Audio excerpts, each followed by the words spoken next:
In the name of God, the most compassionate, the most merciful, all praise belongs to God, the Lord of all worlds, and may peace and blessings be upon our Master and Prophet Abu Qasim al-Mustafa Muhammad and upon his pure, immaculate, and infallible household, especially the remaining proof of God on earth. Brothers and sisters, you are most welcome. We truly benefited from the performance offered by our dear brothers. Their meaningful and well-crafted poetry renewed this gathering. There are many gatherings that have a crowd but do not belong to their own time. This gathering, through your poems, movements, statements, and enthusiasm, became a gathering of the present moment.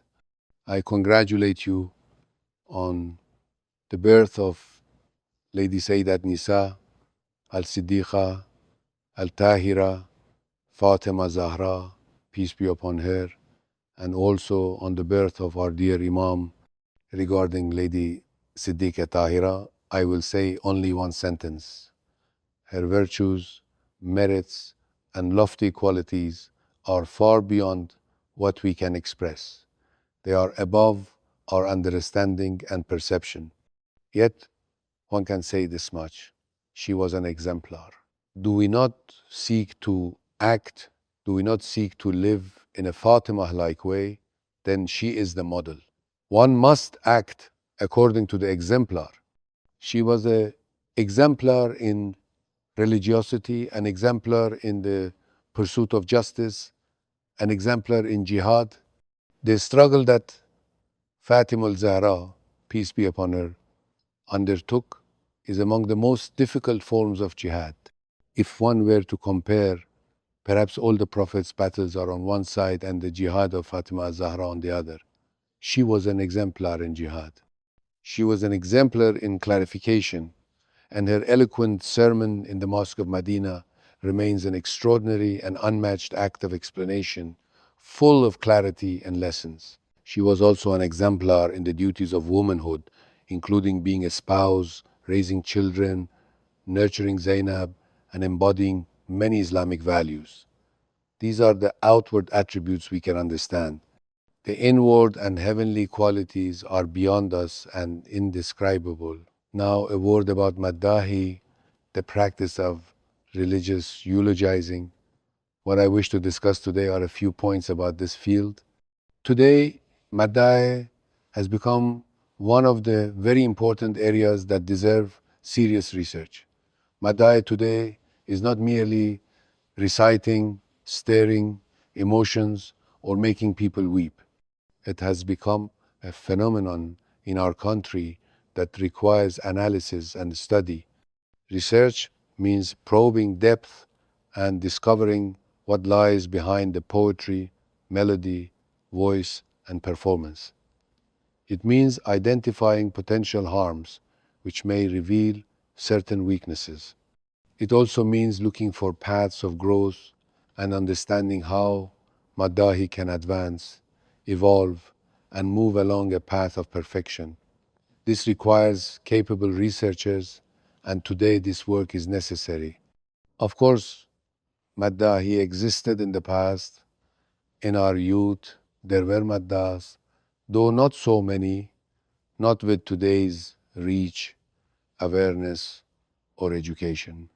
They had their strength, such as reciting long and splendid qasa'id from memory, but overall, the distance between maddāḥs of our youth and maddāḥs today is vast. It has become something astonishing. I mention this so that our dear maddāḥs understand the significance of their work, and indeed, they know this. Today's poems showed that the maddāḥs know where they stand and what responsibilities they bear. After several decades, this important phenomenon has emerged as an influential element in the country. And we need this. We need to strengthen the forces that influence minds and hearts. First, we must recognize them, then strengthen them. This is my main point.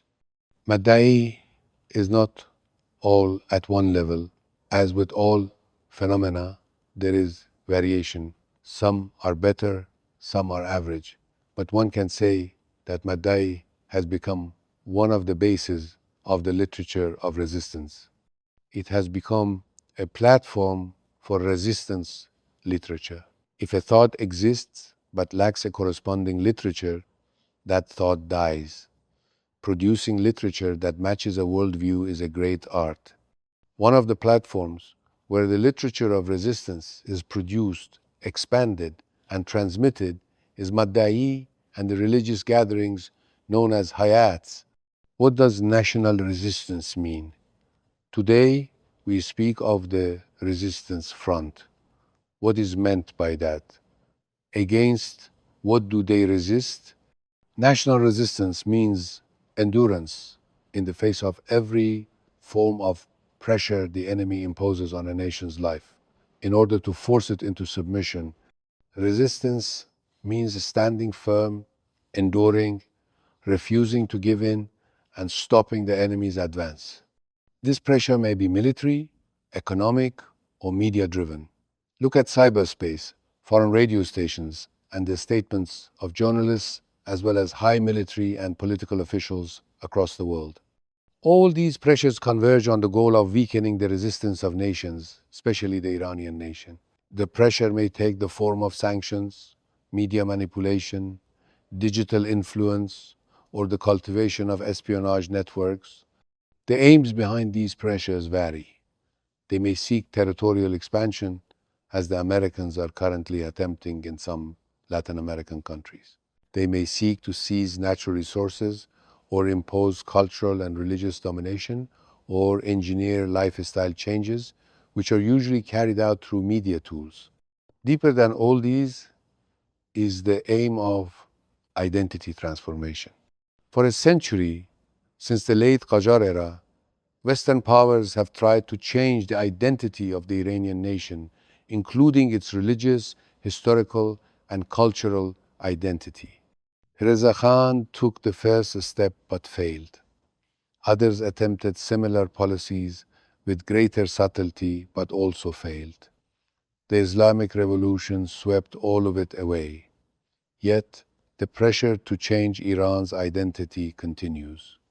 In all such cases, resistance is necessary. Resistance means endurance, steadfastness, refusing submission, and defeating the pressure. When we speak of the resistance front, this is what we mean. Once it was only Iran. Today it includes countries of the region and in some cases countries beyond the region. Resistance has gradually expanded. From the earliest days of the Islamic Republic, our nation resisted. They stood firm and did not surrender despite every assault. What was done to Iran would have crushed many other nations, but the Iranian nation stood strong. maddāḥs moved in this direction from the beginning. It reached its peak during the war. Every martyr became a banner keeping the nation standing through the efforts of the maddāḥs. Without them, without the poetic epics that filled the air and captured hearts, many martyrs would have been forgotten. They acted in the spirit of Zainab, who kept Karbala alive in history. This began with the revolution and continues today. Not every gathering is like today's gathering, but almost all contain some orientation toward resistance. To summarize my point, today we are beyond military confrontation, which existed and may re-emerge as some deliberately try to create fear. We are in the center of an intense propaganda and media confrontation with a vast front. This is a war of meaning. The enemy has realized that conquering this sacred land through military force is impossible. If they seek influence or domination, they must change hearts and minds. This is the path they pursue. We stand firm, but this is the danger of today. The enemy aims to erase the radiant marks of revolutionary concepts and gradually make people forget the revolution, its aims, its achievements, and its imam, They spend billions. They will not admit it, but we know. They employ writers, artists, novelists, Hollywood, and many tools to reshape the mind of Iranian youth. The active front against us is vast. It is centered in America, joined by some European states, and supported by mercenaries, traitors, and ruthless individuals who gather in Europe and elsewhere in pursuit of profit through betrayal. The revolutionary camp and the agents of resistance must recognize this and organize themselves accordingly. Just as in military matters, we shape our formation based on the enemy's intentions. The same must be done in propaganda. The enemy targets Islamic, Shia, and revolutionary teachings. We must stand firm in their defense. This is not easy, but we have many scholars who have worked in these fields, and the maddāḥs community can benefit from them. You maddāḥs can turn your gatherings into centers of loyalty to revolutionary values, especially now that young people are flocking to the hayats. This was not the case in the past. Today, youth in many cities attend these gatherings. We see it and hear of it. This is valuable. Protect the younger generation against this obstinate and malicious enemy who has many tools at his disposal. I advise you, whenever you speak about the Imams, to highlight the clarification of their teachings. The Imams performed two major tasks. One was the clarification of religious truths which preserved Islam. If they had not clarified these truths, nothing of true Islam would remain today. The second was a struggle. The Imams struggled. I have spoken about this for many years. From after Imam Ali, whether in the time of Imam Hassan, Imam Hussein, or the later Imams, every one of them struggled against the apparatus of tyranny and the enemies of truth, each in his own way. This must be conveyed when recounting their lives. Another advice: when facing the enemy, do not limit yourselves to responding to doubts. Responding is necessary, but the enemy has many weaknesses. Target those weaknesses. Highlight them in your poetic expressions. Today, some brothers showed that they have this ability. Another advice: fill your platform with the strengths of Islam in personal matters, social matters, political matters, and in dealing with the enemy. Islam has profound teachings and strong points. Let your audience leave enriched with Quranic concepts and Islamic understanding. Turn maddāḥi into an effective tool for promoting religion, religious values, and revolutionary matters. This is already happening to a large extent. Expand it, strengthen it, and make it universal. Sometimes the effect of a well-composed lament is far greater and more lasting in people's hearts than two intellectual or philosophical sermons. Regarding melodies, be careful. Do not allow the musical styles of the Taghut era to enter your religious performances. Sometimes one hears such things. Be vigilant. The melody of maddāḥi must be your own and your creation.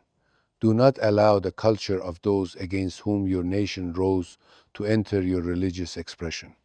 In conclusion, among the important tools of the country's progress, maddāḥi holds a special place. You are working and striving. As I said, this field needs research, needs assessment of harms and identification of growth paths, and needs suitable content and appropriate melodies. Preserve maddāḥi, strengthen it, develop it, and make use of this phenomenon. Let me tell you, by God's grace, the Islamic Republic is advancing. We have many shortcomings, including the issue of dust storms in Khuzestan, which was mentioned, and this is among the smaller problems. There are greater shortcomings, yet the country is moving forward. The Iranian nation is day by day bringing honor to Islam. They are showing that Islam means steadfastness, strength, sincerity, goodwill, and justice seeking.